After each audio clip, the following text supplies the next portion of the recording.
Muy buenas noches. Imagino que todo el mundo tiene el folletito ¿verdad? Si no, recuerden, lo pueden bajar de la página web y lo pueden imprimir perfectamente. Bien, repasamos la clase anterior. Siempre es bueno un poquito de repaso para saber qué fue lo que hicimos y para refrescar la memoria, ¿verdad? Vimos un punto que era evitar la ostentación, ¿se acuerdan? ¿Y qué era eso, más o menos, de evitar la ostentación? Alardear de lo que se tiene, incluso teniéndolo, ¿no? Aunque sea verdad, no está bien alardear de lo que se tiene porque decía aquí que esto construye en nosotros una personalidad falsa. O sea, una apreciación falsa de nosotros mismos. Y también trata de comprender los puntos de vista de los demás. ¿Se acuerdan? ¿Y esto en qué consistía? ¿En qué podríamos decir de este tema? ¿Se acuerdan de los puntos de vista de los demás? ¿Quién me dice? Mientras bajamos un poquito el volumen porque está como muy alto. Un poquito nada más.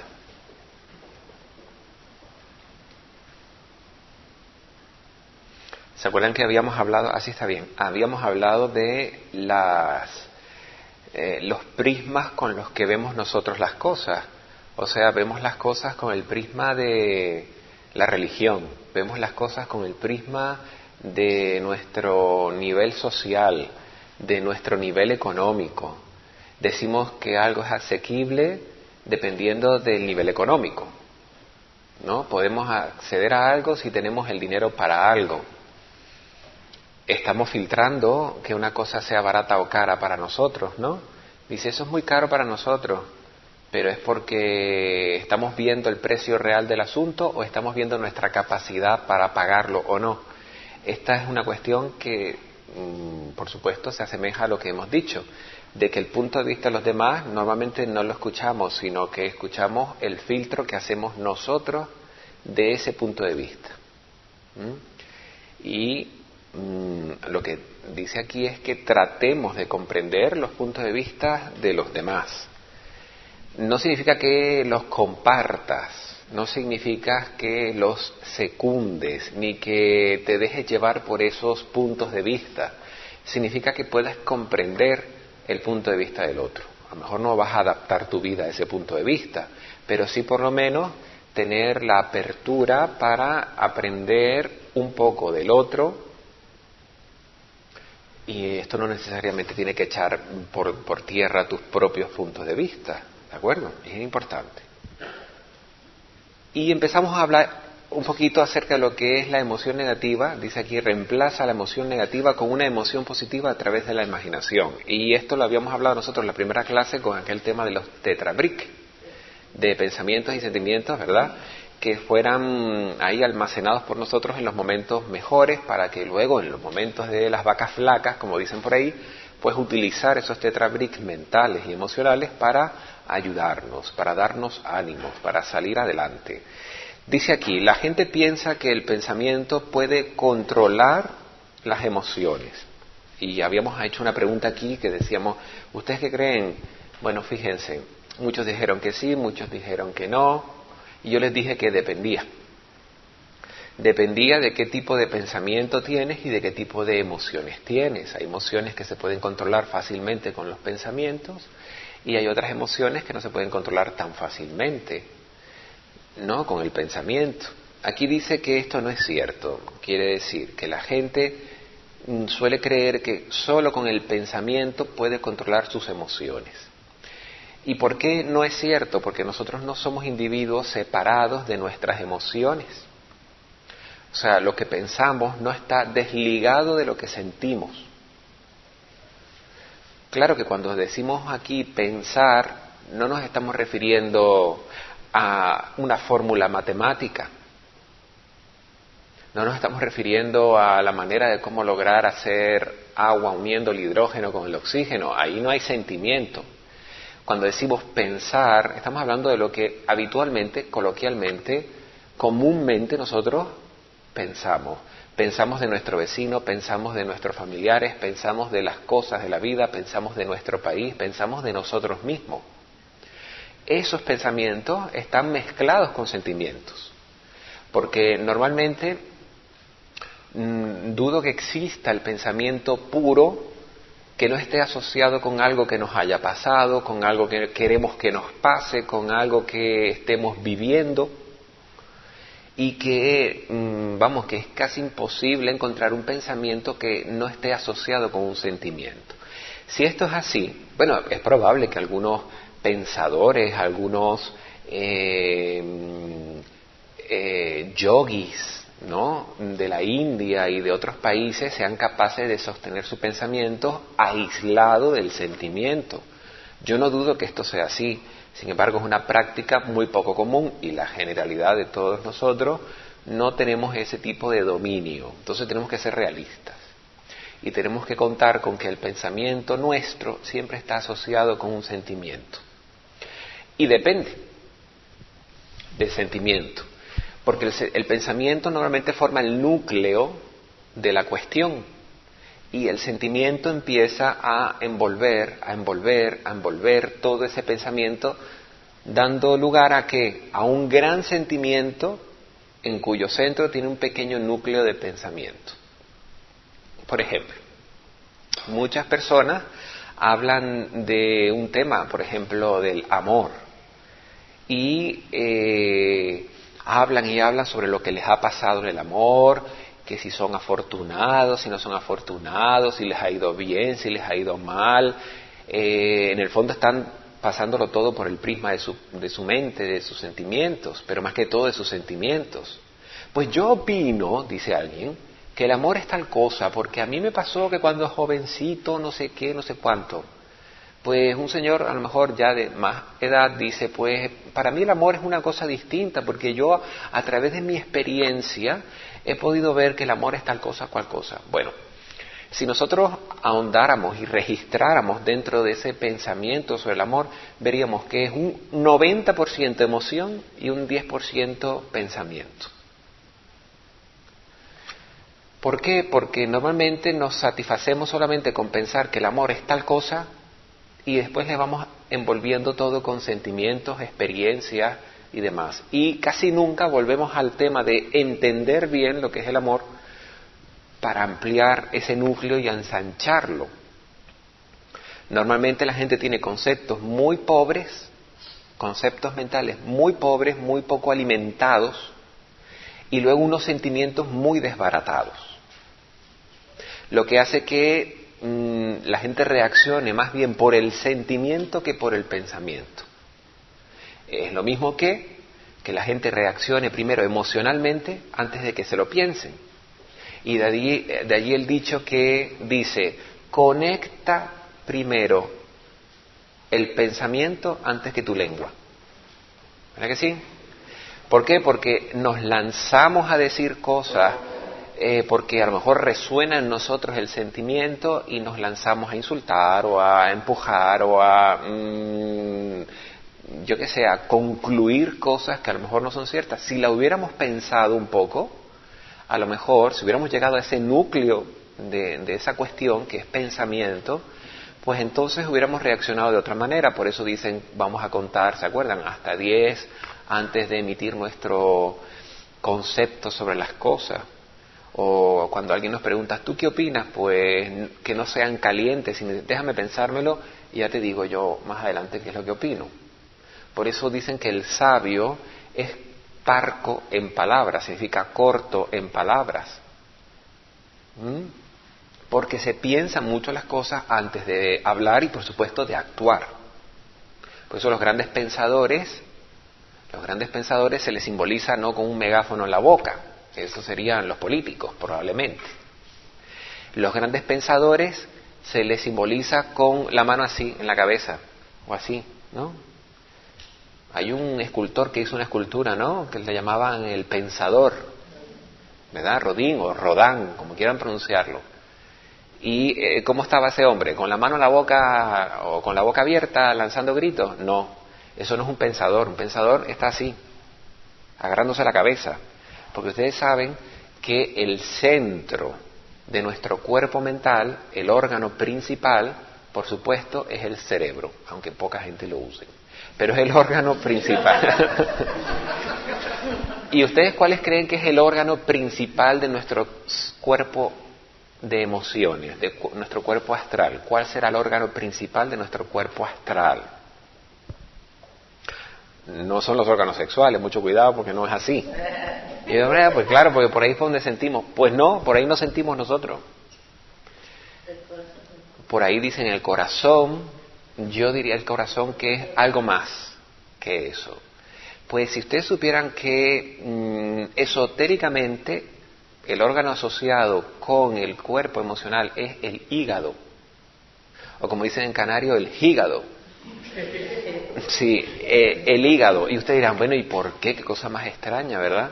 Pues es que resulta que el núcleo, desde un punto de vista clarividente, del cuerpo emocional está en el hígado. Y fíjense ustedes que el hígado es un órgano que va purificando muchas cosas, la sangre y demás en el cuerpo. Y tú dices, cuando alguien está atontado, que no tiene emociones, uno que le dice, es como si no tuviera sangre en las venas, ¿verdad que sí? Bueno, hoy en día, en vez de decir hay que tener riñones para hacer algo, deberíamos decir hay que tener hígado para hacer algo, porque el hígado es el que produce, de alguna manera, ocultamente, esotéricamente, las emociones, el centro, el núcleo de las emociones. Miren qué cosa más interesante. Entonces aquí dice este señor que realmente es falso que la gente crea que pueda detener un sentimiento con un pensamiento. Claro que sí, es falso por la sencilla razón de que sentimos en un 90% en comparación con el 10% de lo que pensamos. De hecho, si se fijan ustedes que dicen que las masas de personas, las masas de gente, una masa de personas podrían ser a partir de 10.000 personas, una gran masa de personas, pues no piensan normalmente, se dejan llevar por sus emociones. Ustedes han visto los estadios llenos de gente, pues normalmente la gente se transforma ahí. Tú dices, pero bueno, ¿qué le pasó? Tan elegante y tan tranquilito y tan sopesadito y tal que era, y de repente un estadio chilla, grita, insulta, patalea, se pelea, y cuando sale otra vez del estadio dice, qué bien me he quedado, ¿no? Y ahora meto la cara otra vez en el diccionario real de la lengua española. Y tú dices, ¿qué le habrá pasado? Bueno, sencillo, porque en general, en conjunto, en grupo, la gente actúa más por el sentimiento que por el pensamiento. Y eso lo utilizan incluso los políticos. Estamos en época de política clara y evidente, ¿verdad? ¿Y qué es lo que se utiliza normalmente? Pues el sentimiento. Sigue funcionando a pesar de todo, a pesar de que todo el mundo sabe que es una farsa muchas veces, sigue funcionando el tema de coger un niñito en brazos, dejarse fotografiar con gente, yo qué sé, de la tercera edad, esas cosas que todo el mundo dice, pero por favor, si está clarísimo que esto es un manejo. Sin embargo, sigue funcionando. ¿Y por qué sigue funcionando? Porque la gente no revisa el núcleo de sus pensamientos respecto de ese asunto. Solamente se deja llevar por lo bien que se siente. Si me siento bien, lo hago. Si me dicen que me van a dar de comer y comer me sienta bien, pues voto. Si me dicen que me tengo que apretar el cinturón y no voy a comer, sino que el sistema va a ser de ahorrar un poquito para tener para otras cosas, pues no me gusta mucho. Entonces hago lo que me gusta, y lo que me gusta es votar por el que me dice que me va a dar el pan para hoy. Ustedes saben lo que dice el dicho, pan para hoy, hambre para mañana. Entonces, si pensáramos un poquito más, pues podríamos tener una idea mejor en el núcleo de hacia dónde van nuestras decisiones. Pues lo mismo pasa aquí. Evidentemente, este señor tiene razón. En lo común, en la generalidad, vamos, de las personas suelen sentir antes que pensar. Dice, es que lo dije sin pensar. Y es mentira. Sí piensan, pero el pensamiento es tan poquito, el pensamiento es casi como el gatillo de un arma. Le dan al gatillo, entonces ya se dispara todas las emociones. Pero siempre, de todas formas, hay un pensamiento como núcleo, aunque sea chiquitín, de nuestro sentimiento. Gracias a eso, gracias a que hay un núcleo, por pequeñito que sea, nosotros podremos llegar a controlar esos sentimientos. Gracias al pequeño núcleo de pensamiento que hay allí. La imaginación controla las emociones, dice aquí. Las emociones son más fuertes que los pensamientos en esta altura de nuestra evolución. Ven, menos mal que él comenta que a esta altura de nuestra evolución las emociones están controlando el pensamiento. Esto no significa que fuera el plan original. El plan original era que nuestro pensamiento controlase el sentimiento. ¿De acuerdo? Porque si no, estaríamos bonitos nosotros. Por ejemplo, alguien va caminando por la acera y de repente, ¡paz!, un pelotazo en toda la cara. Suena como un cachetón. ¡Tras! ¿Cuál es la primera reacción que tenemos nosotros? Una reacción emocional de sentirnos, invadidos, frustrados, pensamos que lo han hecho a propósito. ¿Verdad que sí? Nos sentimos mal. Y si está la persona cerca, capaz que le soltamos un botinazo. Pero si lo pensamos un poco, decimos, bueno, igual se le escapó, igual no sé dónde viene la pelota, a lo mejor estoy pasando yo por el campo de fútbol y no me estoy enterando, ¿no? Porque uno nunca sabe por dónde se va metiendo muchas veces, y a lo mejor uno ha tenido la culpa, no la otra persona. Entonces ella dice, bueno, seguro que no lo habrá hecho a propósito, seguro que yo no debía haber estado en este punto, en este momento. Bueno, pues no pasa nada, le perdono la vida, me perdono la vida yo y sigo adelante.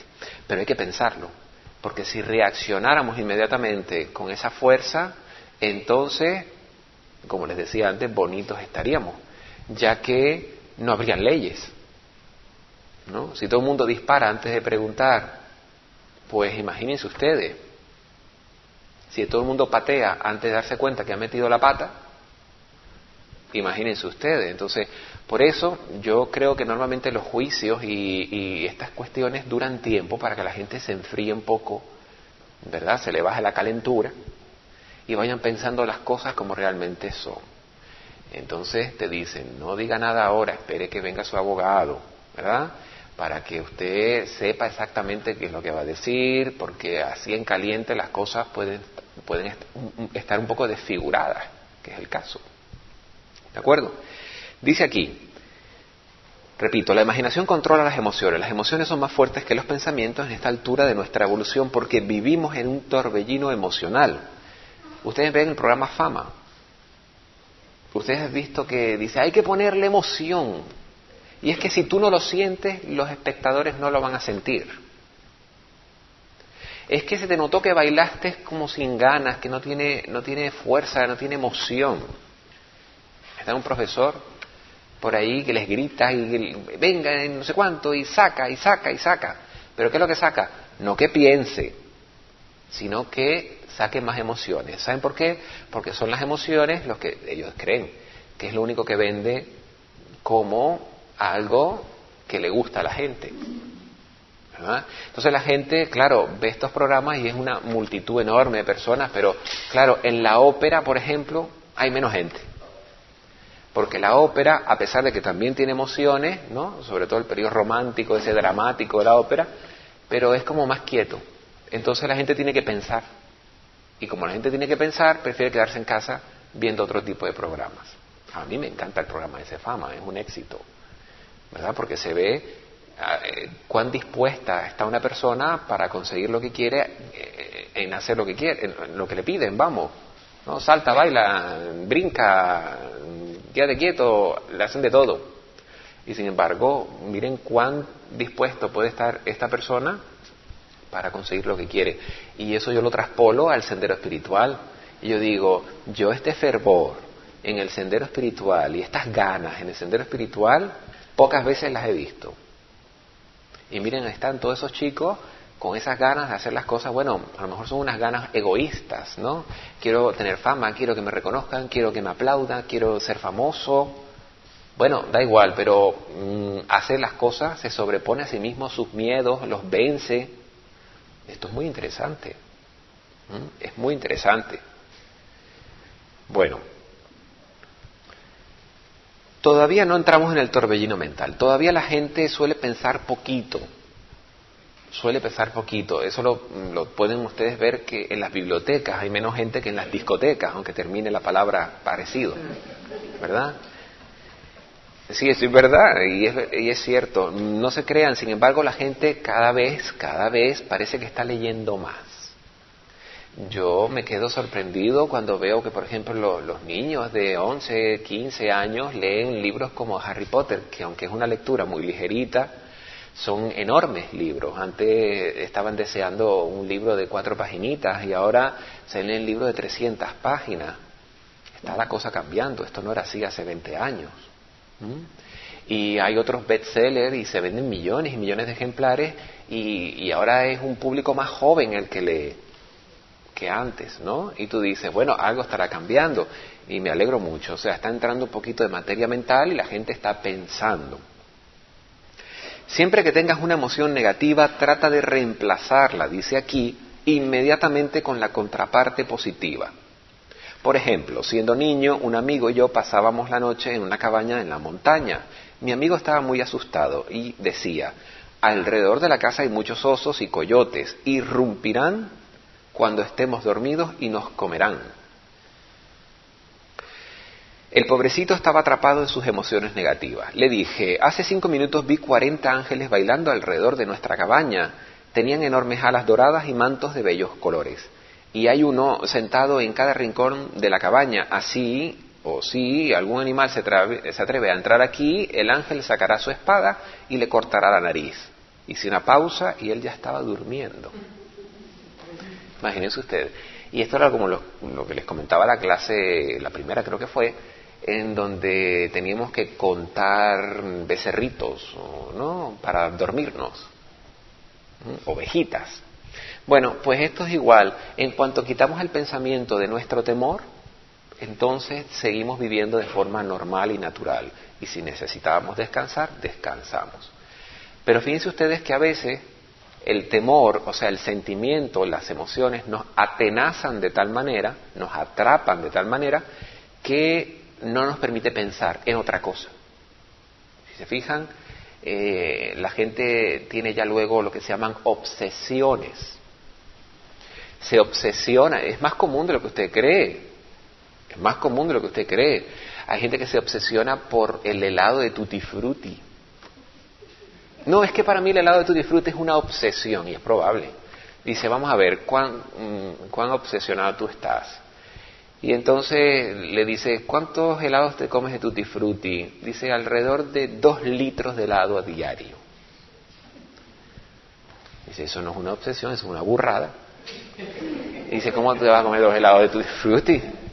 No, dice, es que me encanta el helado de Tutti Frutti. Entonces, claro, uno le dice, pero tú estás consciente de que comer tanto helado no es bueno para tu salud, ¿no? Por una cosa equilibrada, sí, pero 2 litros de helado diario de Tutti Frutti, no sé cuántos meses va a durar, pero no mucho.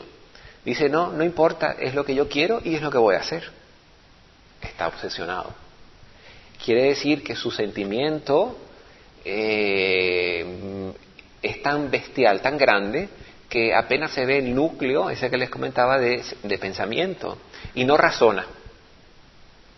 Entonces, muchas veces, la vida tiene sus mecanismos para que nosotros reaccionemos, ¿no? Nos dan toletazo para decir, no, quédese quieto, no coma usted más helado de Tutti Frutti. No vayas a empezar con el de chocolate luego. Y se me pasé el Tutti Frutti para el chocolate. Pero hay sistemas muy clásicos para quitarnos nosotros ese peso extra que tenemos sobre las cosas. Y aquí dice que la mayor parte de la humanidad es víctima de sus propias alucinaciones. Y esto es mucho más profundo de lo que nosotros creemos. Las alucinaciones. La gente cree que la alucinación es cuando, yo qué sé, en los años 70 probó por primera vez algún tipo de alucinógeno. Y el resto está bien. ¿Ustedes qué creen que son las alucinaciones? Alguien dice, no, doctor, yo es que vengo porque veo pajaritos flotando en el éter. Y el médico le dice, bueno, eso es una alucinación. Digo, bueno, puede ser una alucinación, pero ¿a qué nos estamos refiriendo aquí con alucinaciones?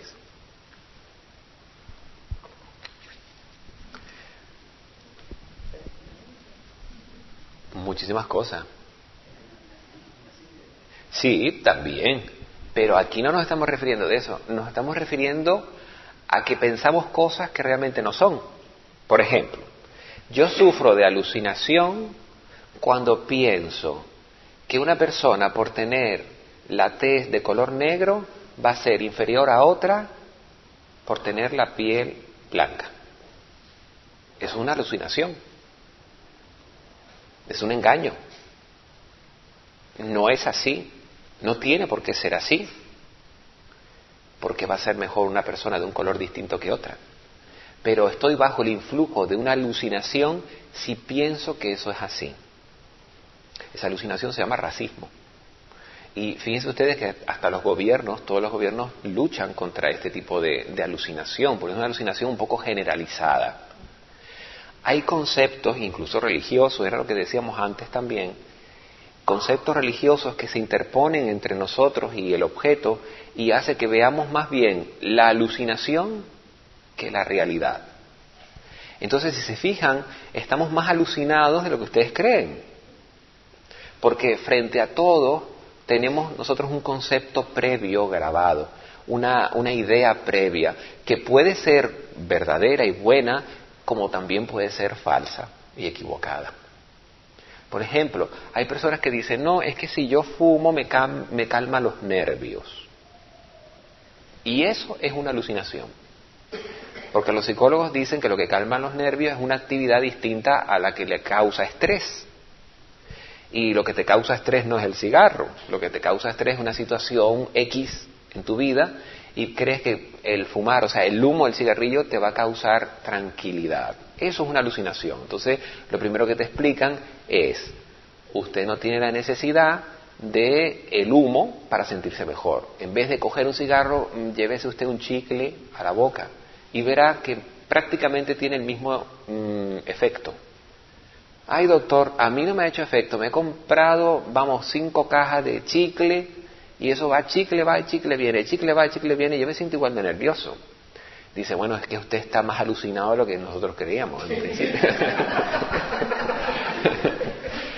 Y entonces hay que utilizar otros métodos. Pero en el fondo, lo que se trata de quitar es esa nube de alucinación que hay y que no nos deja ver las cosas tal cual son. Por ejemplo, las fobias, los miedos a, yo qué sé, al agua. Miedo al agua. Espero que aquí nadie tenga miedo al agua porque estamos muy juntitos como para que el aroma que se pueda desprender, no. Yo me refiero al no miedo a la ducha, ¿no? Sino miedo a una piscina, por ejemplo, miedo al mar. Hay gente que tiene mucho miedo al mar y una isla parece mentira. Como en esta, como en Gran Canaria, hay gente que tiene, ¿verdad?, hidrofobia, tiene miedo al mar. De hecho, hay gente que ni siquiera ha visto jamás el mar. Le causa mucho temor. Entonces, uno dice, bueno, ¿y realmente el mar va a venir a tragarte o va a hacerte algo? Tú cuando te pones así con los pies descalzos, chapoteando un poquito en la arena, ¿te pasa algo? Todo el mundo dirá, bueno, no te pasa nada, ¿no? Digo yo. ¿A usted le pasa algo? ¿Ustedes han ido a la playa alguna vez? ¿O no? Entonces, pues usted dice, pues, yo no entiendo por qué una persona tiene tanto miedo al agua. Pero es que lo que pasa es que la otra persona no está viendo el agua, está viendo una amenaza para su supervivencia, está viendo su propia alucinación. Entonces, bueno, se le puede convencer de que el agua no es dañina, ¿no? Le llevas un vasito de agua, le salpicas así la cara un poco y ve que no se está ahogando. Son un poquito de enfrentarse con lo que le da miedo, es una técnica, no es la única, para que esa persona pueda normalizarla, ¿de acuerdo? ¿En qué se basa ese temor? Pues probablemente en el recuerdo de una situación traumática que la agravó de esa manera. Mejor era chiquitín y entonces el agua no lo llegaba, ¿sabe? Le cubría y a los demás amigos no le cubría, pero a él sí le cubría y casi se ahoga. Entonces, a partir de entonces, esa persona, pues, empezó a temer al agua. ¿Se han fijado? Entonces, todo lo que son fobias, o sea, miedos que son absurdos muchas veces, hay miedos lógicos. Por ejemplo, le voy a decir un miedo lógico que no es una alucinación. Es el miedo que usted pueda tener si lo suelta en una jungla, allí en el Kilimanjaro, y le persigue un tigre de estos. Ese miedo es normal y natural, y usted puede tenerlo. ¿No? ¿O no puede tenerlo? Claro que puede tenerlo, porque si usted no tiene miedo, no corre. Y si usted no corre, es una cena muy rica para el tigre. Entonces, si usted no quiere hacer una cena, tiene que correr. Pero lo que es absurdo es correr cuando no haya un tigre. ¿Se han fijado? Si eso es así, entonces usted es presa de una alucinación. Pero eso no pasa nada porque somos presas, ¿verdad?, de muchas alucinaciones. No de objetos externos, ya no de agua o de tigres o de lo que fuera, sino de pensamientos nuestros. Hay pensamientos nuestros que son como cazadores. Están en nuestra cabeza, que siempre nos vienen a visitar y nos dan miedo. ¿A que sí? Ay, no quiero pensar en aquel problema. Ay, pero viene y me visita y todo lo que veo en la radio, o lo que oigo en la radio, o lo que veo en la tele, todo me lo recuerda. Bueno, usted lo está viendo a través, ¿verdad?, de su propia alucinación. ¿Cómo resolvemos nosotros estas cuestiones? Vamos a ver si lo dice aquí.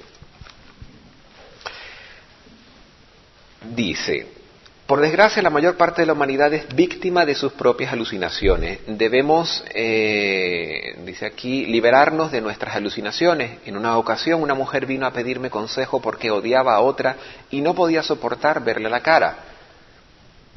Trabajé con ella durante 1 hora efectuando los siguientes ejercicios una y otra vez. Fíjense, aquí está la clave. Primero, imagina que caminas por la calle y que ella camina hacia ti.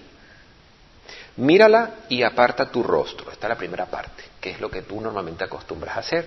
Si por casualidad esta persona se atraviesa por la calle, pues tú te sientes asustado, amedrentado o mal, pues tratas de no verlo, ¿no? Lo primero es como cuando alguien va a chocar, que suelta las manos al volante y se pone las manos en la cara.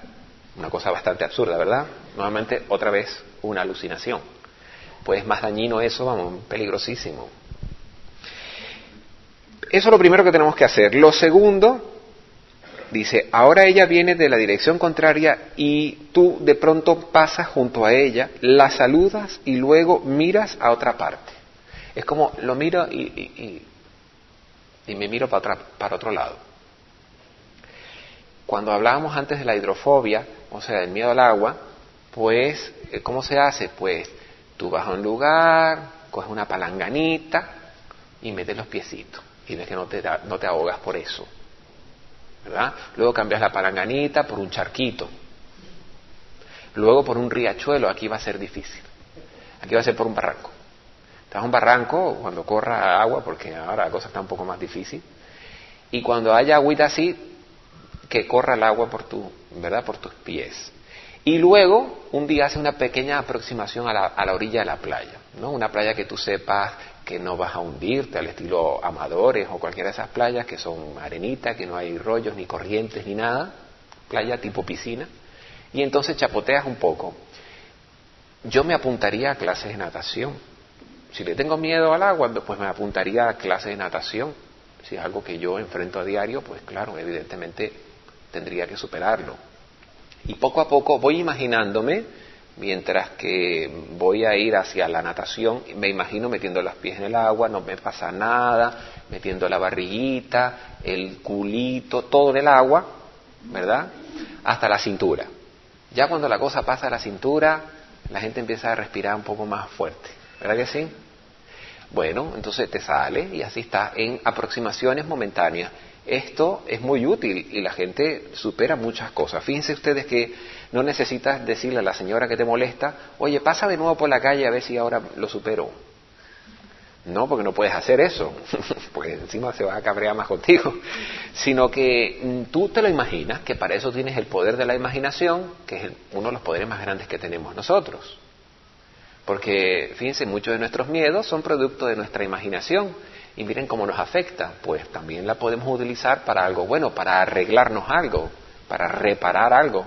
Entonces imaginemos que esa persona de repente pasa, la vemos y volvemos a girar nuestra cabeza. Eso es lo que vamos a imaginar. Y luego dice, ahora tropieza con ella al pasar y dile, discúlpame, no quise hacerte daño. ¿Ven cómo se va aproximando cada vez más? La cuarta vez que pase junto a ella, estréchale la mano. La quinta vez, abrázala y dile, te quiero. Miren ustedes qué importante. La semana siguiente, la mujer a la que yo aconsejara entró en una reunión. Al detenerse luego de trasponer la puerta, se volvió y vio a la misma mujer a quien antes odiara, que estaba de pie junto a ella. De pronto la abrazó. Prueba superada. No dicen aquí qué fue lo que hizo la otra mujer, no es nuestro problema, ¿verdad? Lo interesante es que esta mujer, la primera, superara su fobia, su miedo a enfrentarse a la otra persona, un miedo irracional hasta cierto punto, que es que no era un tigre, por muy molesta que haya sido la otra señora. Siempre que reemplaces una emoción negativa con una emoción positiva, rompes cristalizaciones. Y aquí va lo que decía nuestra querida Connie Méndez. Cada vez que reemplaces una emoción negativa por su contraparte positivo, estás lo que se llama transmutando, cambiando de forma. Lo que por ejemplo, te asustaba, a lo mejor ahora es agradable para ti. Muchas veces, casi siempre, nosotros empezamos a hacer algo que nos da susto, nos da respeto, como dicen, ¿verdad? Pero una vez que le coges el truquillo, ¿qué ocurre? Empieza a gustarte. Y una vez que empieza a gustarte, empiezas a disfrutar con eso. Y tú dices, y yo le tenía miedo a esto, por Dios. Como los chicos cuando ven a esas chicas guapísimas allí y tienen un miedo enorme de invitar a una de ellas, ¿no? Y gaguean, y no sé cuánto, no sé qué, yo no me atrevo, y están 5 meses tratando de encontrar la oportunidad para pasar por delante, para ver si se atreven. ¿Por qué? Porque les dan miedo. Pero es que las chicas no son unos tigres, no son unas tigresas, pero unos tigres no. No son unos tigres que le van a comer, sino que sencillamente es la idea que tiene ese chico, la cuestión que se hace en su cabeza de que, no sé, se siente inferior incluso. Entonces eso hay que irlo trabajando. Entonces te lo puedes ir imaginando que te acerca y cada vez eres más valiente. Primero le dices algo bonito y luego le invitas a salir y luego imagínatelo. Y cuando tú te imaginas las cosas, pero con calma, no creen ustedes que la primera ya está, pues las cosas son más sencillas de hacer. Ustedes saben que cuando, por ejemplo, la gente que hace Fórmula 1 o cualquier tipo de competición tiene que dar unas vueltas a la pista, ¿no? Al circuito, para no solo imaginárselo, sino para saber exactamente en el momento de la competición qué es lo que tienen que hacer, dónde tienen que girar, dónde apretar, dónde frenar. Bueno, pues ustedes saben que incluso antes de dar esas vueltas de reconocimiento, ellos se visualizan girando por todas esas curvas, por las rectas y demás, porque es una forma, le llaman visualización, en este caso visualización deportiva. El deportista también, el corredor, se ve llegando a la meta, porque es bueno visualizar todos los movimientos que tú vas a hacer para que el cerebro ya vaya adaptándose y se automatice a lo que tú quieres. ¿Y por qué no lo vamos a usar para nosotros ligar con una chica que queramos?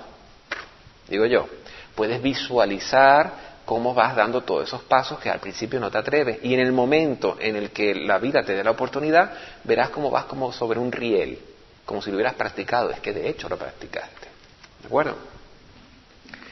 Entonces, Connie Méndez decía transmutar lo negativo por lo positivo. Si veíamos algo negativo, lo vamos a transmutar con positivo. Esto es igual para la enfermedad, para la falta de provisión. Si tenemos una falta de provisión, falta de dinero o de cualquier otra cosa, de lo que sea la provisión, porque el dinero no solamente es lo necesario, porque si tú estás en el desierto no te sirve un billete de 500 euros para nada. Lo que te sirve es agua o comida, pero no te sirve el billete de 500 euros. Entonces la provisión no siempre es dinero. Yo digo por si acaso la gente crea eso. Y entonces la provisión puede ser una nubecita que deje un chorrito de agua donde tú puedas recogerla y tomártela. Eso puede ser provisión también. Y entonces, frente a la apariencia, por eso en metafísica le llamamos apariencia. ¿Por qué? Porque aparentemente falta algo, pero en el núcleo, en el centro, está lo que tú necesitas. Entonces, hay una apariencia de enfermedad, pues en el núcleo está la salud, el estado original que luego degeneró, pero en el centro está el estado original de salud. Entonces, tú puedes transmutarlo usando tu imaginación, tu pensamiento positivo, y puedes decir, bueno, como haces con el tema de la chica, si te da miedo, pues tratar de verte saludable, tratar de verte provisto de todo lo que necesitas, visualizarte, no yendo al mercado y diciendo no tengo dinero, rascándote los bolsillos, sino visualizarte, aunque no lo tengas en ese momento, da igual, pero visualizarte yendo al mercado y diciendo puedo comprar de todo y me sobra y estoy feliz. ¿Se han fijado? Eso es lo que se llama visualización, en vez de deportiva, sería en este caso creativa, visualización creativa. En el fondo es el método que usamos para todo, lo que pasa que cuando nos trabamos un poco con alguna emoción demasiado intensa, entonces dejamos de pensarlo y dejamos de hacer las cosas adecuadas de esta manera. Pero los seres humanos creamos de esta misma forma siempre. Punto 9. Miren para lo que dio el punto 8. Bueno, es que es bastante largo. Bastante largo. Yo me imagino que ustedes estarán practicando los anteriores puntos porque seguro que la vida, como la conocemos bastante bien, eso me parece a mí, les habrá puesto oportunidades para practicar estas cosas durante toda esta semana. Si no, les pondrán más oportunidades. Pues esto es el pan de cada día, estas cuestiones. Dice el punto 9. Aumenta diariamente tu imaginación positiva y creadora. Fíjense que el punto 9 viene a apoyar el punto 8. Más o menos lo que veníamos diciendo viene siendo lo mismo, pero ya no es solo reemplazar, como se decía en el punto 8, una emoción negativa con una positiva, sino también aumenta diariamente tus tetrabric. O sea, sustituye uno por otro cuando haya necesidad, pero cuando no haya necesidad, refuerza. Fíjense ustedes que los músicos, por ejemplo, no solo practican cuando van a tener un concierto, practican siempre, ¿o no? Y aquellos, los bailarines que antes estuvimos hablando, no solo van a bailar o a practicar cuando van a bailar, sino también cuando están haciendo cualquier cosa, aunque estén de vacaciones, están practicando. ¿Por qué razón es esto? Porque están aumentando diariamente lo que necesitan, el apoyo que necesitan, y eso es lo que vamos a necesitar nosotros. O sea, no se deje usted, porque cuando uno resuelve un problema, uno se relaja, y eso está bien, pero no te puedes relajar demasiado, eso sería dormirte en los laureles. Te tienes que apertrechar de todo lo que necesitas para la siguiente vez que lo necesites, ¿de acuerdo? Entonces, fíjense ustedes que las oportunidades, todo el mundo pide una oportunidad, todo el mundo quiere una oportunidad, pero en vez de pedir oportunidades, deberíamos prepararnos para cuando la oportunidad venga. Porque las oportunidades vendrán, las oportunidades para mejorar vendrán a todos, eso es natural, porque la vida quiere que avancemos, que mejoremos, que superemos las cosas, por eso nos pone esas cosas. Entonces, la gente dice, yo quisiera tener la oportunidad de que me oigan, no sé cuánto. Y dice, bueno, habla. Y dice, pero es que no sé qué decir ahora. ¿Me entienden? Eso no puede ser. Tú tienes que prepararte aun cuando no tengas la oportunidad.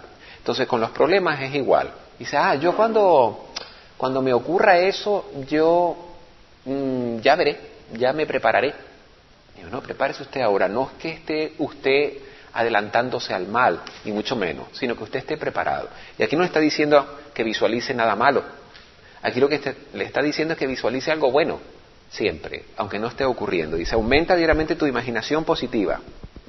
Por ejemplo, por la mañana, bien temprano, cuando subas a tu automóvil para ir a trabajar, no digas, me va a ocurrir un accidente, los negocios andan mal, ese hombre va a venir de nuevo, punto suspensivo. O sea, todas esas cosas, ¿verdad? Hay muchas más historias. No me van a dar la beca, no voy a poder superar los exámenes, no voy a hacer no sé cuánto, todo el mundo es así, voy a conseguir caravana. No, bueno, estamos todo el tiempo más o menos en la onda en la que andan muchas otras personas.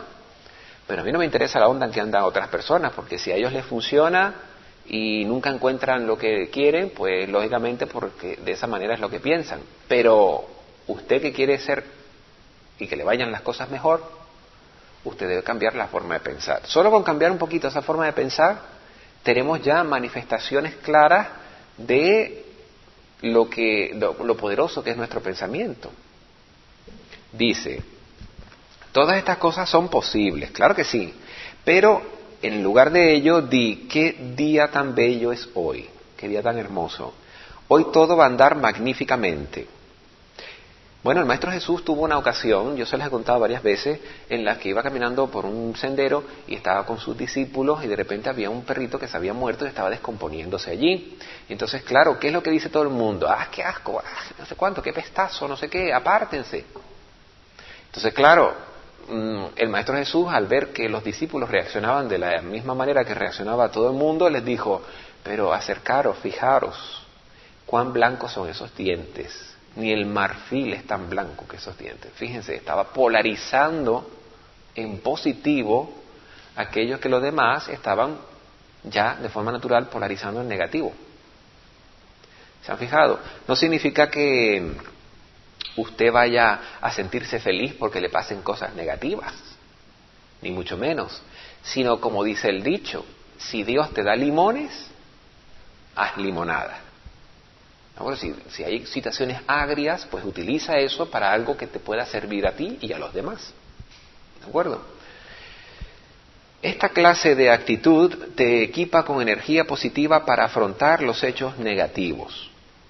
Esta es no solo una técnica útil, puede salvarte realmente la vida. Y así es. Estas cosas en situaciones frenéticas, en situaciones dramáticas, puede hacer que tú salves el pellejo, tan sencillo, y que incluso le salves el pellejo a otras personas. ¿Me entienden? Bueno, el punto 10. Toma los hechos que podrían causarte irritación, ira, eso ya hablamos la vez pasada, y emociones negativas, y mediante tu imaginación procura que no puedan influir sobre ti. Mediante la imaginación. O sea, ya nos tienen un poquito cansados con esto de la imaginación. Vamos a tener que averiguar un poco más acerca de la imaginación. Ya van como 3 puntos que habla de la imaginación. Cuando antes pensábamos que el único que tenía imaginación era Walt Disney, ¿verdad? Porque consideramos que la imaginación era inventarse historias. No, cuando somos pequeños nuestros padres dicen, es que tiene mucha imaginación el niño. No, eso se le quita con la edad. Pues imagínense ustedes. Pero claro, hay imaginación y imaginación. Hay muchos tipos de imaginación. Imagínense ustedes. Pero al que nos estamos refiriendo aquí, a la imaginación a la que nos estamos refiriendo aquí, es una imaginación de tipo constructiva. Por ejemplo, es el mismo tipo de imaginación que tiene el arquitecto cuando va hacia el terreno donde le han ofrecido hacer una obra y empieza a imaginar cómo va a ser el edificio, qué materiales va a utilizar, cuántas plantas va a tener dicho edificio, qué modelo, qué diseño, todo eso lo va imaginando.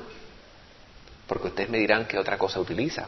No utiliza ni el lápiz muchas veces, sino su imaginación. Luego irá por el lápiz y hará el croquis, el plano y todo eso.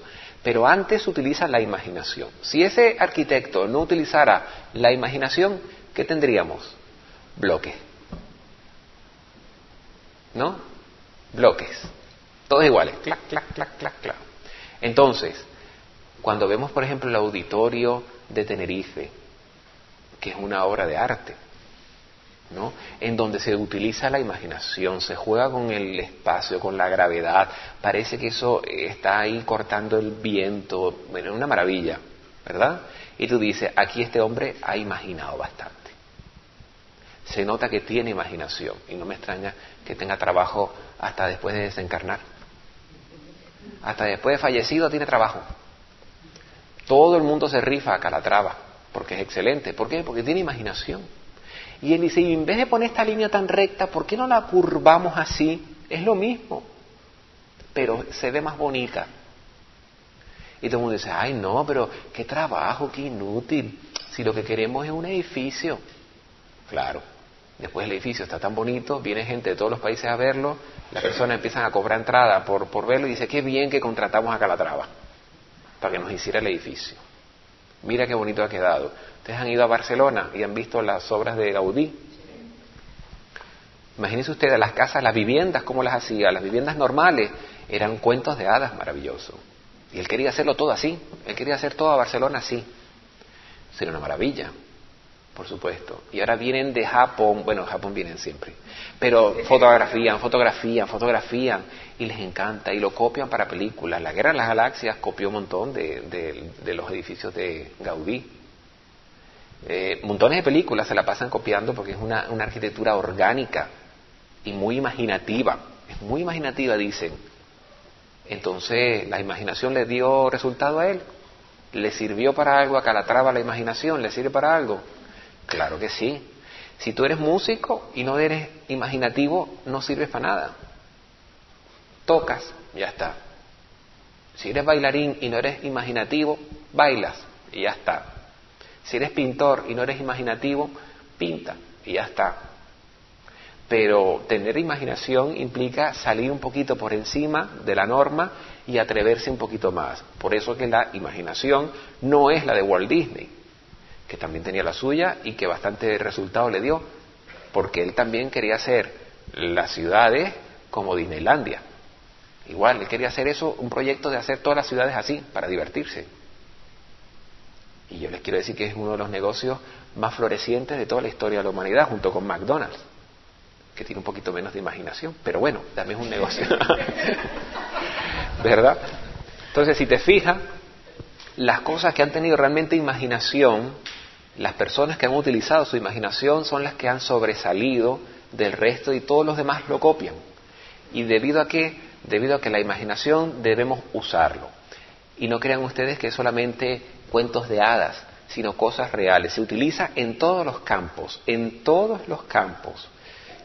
Desde el más materialista, como por ejemplo la física moderna utiliza la imaginación, porque si no tuviera imaginación, esos hombres no hubieran descubierto la física cuántica, que es un 80% de imaginación o más. Si Einstein, que pertenece un poco entre medio de las dos físicas, no hubiera imaginado su teoría, porque todavía no se ha corroborado, es una teoría, no es una ley de la relatividad, es una teoría, pues si no se hubiera él imaginado estas cosas, pues no hubiera sobresalido. ¿Se han fijado? La imaginación es un instrumento que acostumbramos a no utilizar o a dejar de utilizar cuando ya empezamos a ser un poquito más mayores. Y esto no puede ser. La imaginación, cuando se pone buena, es cuando ya somos más mayores, porque podemos tener más instrumentos de expresión de dicha imaginación.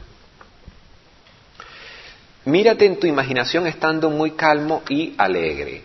Es importantísimo destruir tus apegos a objetos, personas y deseos, porque todo aquello a lo cual te apegas mina tu energía, o sea, te resta energía. Todos nuestros apegos restan energía. Por ejemplo, ¿a qué se puede tener apego? A muchas cosas, ¿verdad? Pero, por ejemplo, al sol. No es que yo tengo apego a las islas porque es allí donde único encuentro sol. Y todo el año casi siempre hay sol. Y es que no puedo estar en otra parte, porque si estoy en otra parte empiezo a añorar mis islas porque ellas tienen sol. Y ustedes dirán, bueno, qué bonito, quiere mucho a sus islas. Digo, sí, es bonito, quiere mucho a sus islas, pero en el fondo allí lo que hay es un sentimiento de apego. Porque él puede estar también igual de feliz, si quiere, en el mar del norte, congelándose los pies nada más entrar en el agua. ¿Por qué es esto? Porque en el fondo es tu imaginación lo que hace las cuestiones buenas o malas en tu mente. Y si tú solo te imaginas lo que te gusta, me refiero a lo que estás acostumbrado, o mejor dicho, a lo que estás apegado, entonces tú empiezas a no desarrollarte. O sea, no quieres ver otras playas, no vas al Caribe porque piensas que mejor que esta no las puede haber en ninguna otra parte. Empiezas a ponerte cotos, limitaciones. Un día te tienes que ir a trabajar a Alemania y entonces te deprimes allí, vamos, no puedes sobrevivir sin tu isla. Y bueno, y en Alemania también puede haber playas muy bonitas, quién sabe. ¿no? Según el momento del año también. Pero si tú estás tan apegado que no te mueves para descubrir otras cosas, ¿qué sucede? Mina tu imaginación, te vuelves un cero. No piensas por ti mismo, sino estás viviendo de tus recuerdos, ¿de acuerdo? Cuando las personas están en pareja, o que están en pareja, cortan por alguna circunstancia, se dejan uno del otro, muchas personas dicen, yo no me puedo imaginar enamorarme de nuevo. Y en ese aire así el estilo Dama de las Camelias, ¿no? Yo no me puedo imaginar enamorarme. Y a los 5 minutos está otra vez y, bueno, ¿verdad? ¿Por qué es esto? Porque nosotros creemos, por estar apegados, por supuesto, creemos que eso va a ser, o esa va a ser la única persona, que va a ser la única oportunidad que tendremos, que va a ser el único momento que podremos disfrutar, y por eso nos apegamos. Y tanto nos apegamos que incluso hasta sacamos fotos. ¿Se han fijado? Ay, para conservar el recuerdo. Y yo no digo que no sea bueno tomar fotos, solo que digo que si tú te vas a apegar al recuerdo, pues es que este viaje fue el mejor que he hecho nunca más, y ahora cada vez que me ofrecen uno nuevo, no voy porque no puede ser mejor que este. Es que mi marido murió en la Primera Guerra Mundial, y no he encontrado un hombre más bueno que él. Pues es como, entonces, ¿quién era? Yo qué sé, Jesús de Nazaret, una cosa así, porque gente buena sigue habiendo, ¿no? Pero es que a lo mejor la persona no ha salido de su casa, ¿no? ¿Por qué? Porque está apegada a la idea de que está allí. Entonces, lo que hay que quitar es esos apegos. Ya para ir terminando, dice aquí, no dejes que la gente se apegue de ti, ni que te pegue a ti.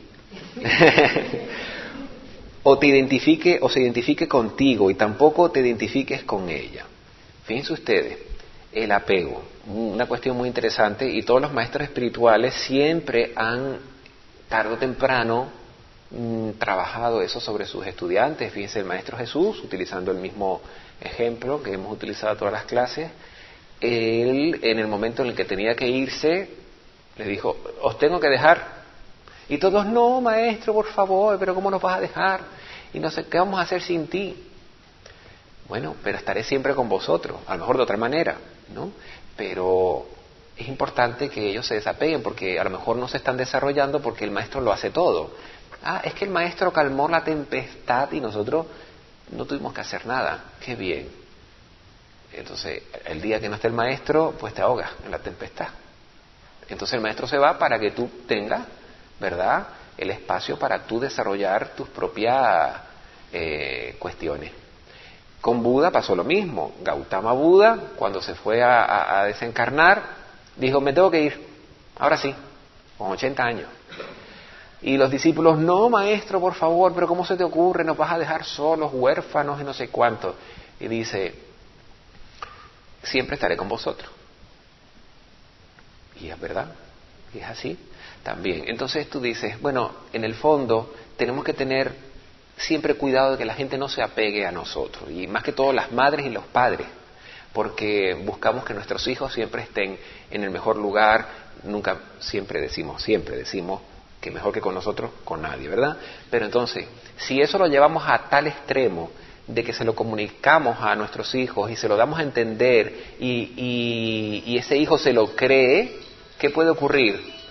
Que cuando los padres no estén, por ley de vida, ese hijo se sienta inutilizado, se sienta infravalorado, se sienta deprimido, o sea, que sea limitado, como dice aquí. Entonces, esos padres tienen que ser lo suficientemente inteligentes como para poco a poco ir haciendo como los pajaritos, ¿verdad?, del nido, ¿verdad? La mamá los va cuando le ve las plumitas así, después para afuera, y los va lanzando un poquito, ¿verdad?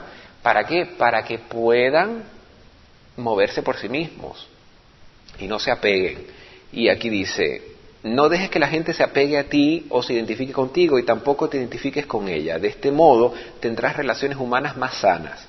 En mi experiencia como consejero, hallé que personas que acuden con problemas terribles de unas con otras estuvieron en un tiempo fundidas, identificadas y apegadas. ¿Se han fijado? Esas personas que siempre fueron amigas, ¿no? Se contaban todo, no salían una sin la otra, no respiraba una sin la otra. Y de repente un día hubo un problema y ahora se odian a muerte una a la otra. Ahora le quita el aire una a la otra. Y están en ese problema. ¿Y saben por qué? En el fondo, cuando hay esos odios tan fuertes entre unas personas, lo que ocurre es que estaban demasiado pegadas en un principio. Demasiado pegadas.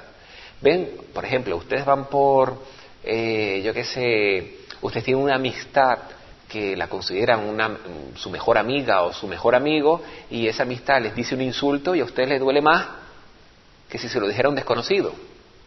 Dice, pero es que ¿cómo Menganita me va a insultar así si nos conocemos desde jovencitos, que no sé cuánto? ¿Se dan cuenta? Si fuera alguien por la calle, a ti hasta te da risa. ¿Pero por qué? Porque estás más cerca y tienes apego con esa persona. Entonces lo interesante no es que vivas pasando de Menganita a Fulanita, esto no es, sino de que no dependan de ti y tú tampoco de ellos, en lo posible, en lo posible. Muy bien, vamos a dar hasta aquí. Y terminaremos la siguiente clase con los siguientes puntos, si no hay más nada que decir, porque siempre nos podemos tardar un poquito más. Señores, buenas noches. Gracias.